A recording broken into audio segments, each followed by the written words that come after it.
And now, let me show you the future! Yo guys, what's going on? Your boy Life of Rio here, and you guys know I gotta bring some fun run stuff, just a little things to keep things different.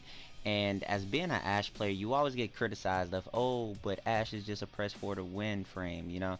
I'm not even gonna lie, Ashe is a press 4 frame. That's my favorite frame above all, but like I said, I'm always neutral. I always give positive feedbacks and just straight honesty, right? So a lot of people are always like, well, Ashe is only press 4, but I use my Ashe in completely different ways. So overall, I have a invisibility build that I always use. I always take it towards end game, and just to change up how I play with Ashe and just to have fun, you know what I mean?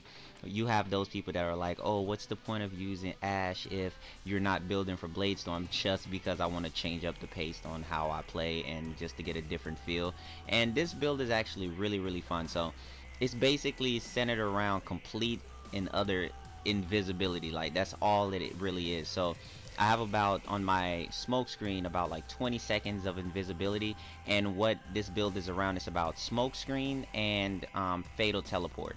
So basically what it is, I have fatal teleport on here on this build, and it's going to be for just kind of giving me my energy back because I don't have that much energy efficiency.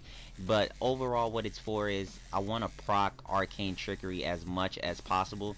And so that's another 20 seconds, as you guys can see, is proc right here. So basically it's a 20 seconds of arcane trickery, 20 seconds of smoke screen. So I'm just constantly repeating, staying invisible. And what a lot of things happen is that sometimes when arcane trickery is on, and as you guys can see, when arcane trickery is about to go down, I let it get to the 1 second marker on the countdown timer, and then I'll cast smoke screen, so I'll forever stay invisible once again. I was rocking the Synoid Simulor only because I wanted to take out nullifier bubbles when I was not in arcane trickery. But overall, it's a super fun build, man. It's really fun. It's a different way of playing Ashe.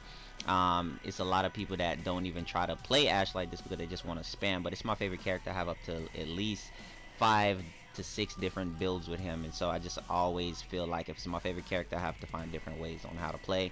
I'm going to be showing you guys the build in a little, but I just want to show you guys some gameplay. Definitely change up the pace a little bit, let you guys see that it's different ways to play every frame, especially if you can make it work.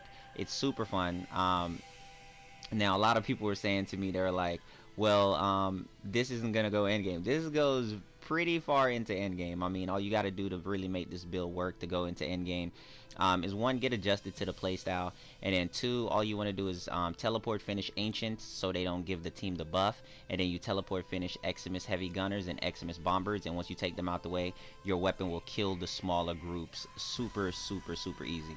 Now I know a lot of people are like, why play like this when you have Loki? Because I want to use Ashe, duh, you know, come on now. But here's the build, guys. It's a 2-formal build. Now Smoke Shadow is an augment that I play around with lately, only for team play aspect, just because I want to play differently and I don't want to Bladestorm, and that's a completely different way to play. But in the build that you're seeing me use now, I was definitely using natural talent, and the reason why I was using natural talent is because it's really important to get back into smoke screen as fast as possible. A lot of times what happens is when you're casting smoke screen, those enemies will hit you as you're getting ready to throw the smoke bomb on the ground. So I definitely try to get rid of all possible ways on how to get hit. Now you can go with either build. It's really fun, and it's just a change of pace, like I've been saying this entire time. And the smoke screen one, the smoke shadow one, is actually super good. Now, you know, the smoke shadow one of the downfalls to it is that it has very small range, and so on this build, on the smoke shadow one that I have, is it definitely has 18-meter radius, so that's a lot of range for you to turn a whole group invisible for 20 seconds and just run around. And I also know you're gonna get that one guy in the comment section, but why use this when you could just use Naramon? Because I don't use Naramon ever. So if you use Naramon, this is a build that's not for you. If you just want to change your pace on how to have fun and mess around with Ashe, this is definitely it. I don't use Naramon. A lot of people keep asking me why don't I use Naramon, because it changes up my entire playstyle, and I'm very much a tryhard. So when I go into stuff and Naramon is there, it kind of makes my skills a little bit lazy. I'm not saying it does the same thing to you. I'm just saying what it does to me.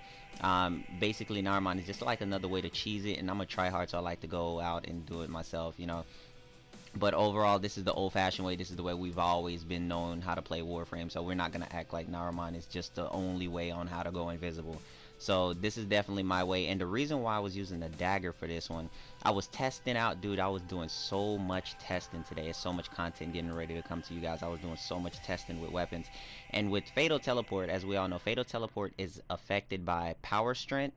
So I have negative power strength on here, and I tested every weapon that can kill with Fatal Teleport, and the only ones that would still kill with negative power strength at level 100 enemies were the War, you had the Sendo Prime, you had the what is it? I'm trying to think. The Sibir, and you had the Fragger Prime. Those are the only ones. But definitely, if you guys like this video, definitely leave it with a thumbs up, and I'll definitely catch you guys later on the next Warframe vid.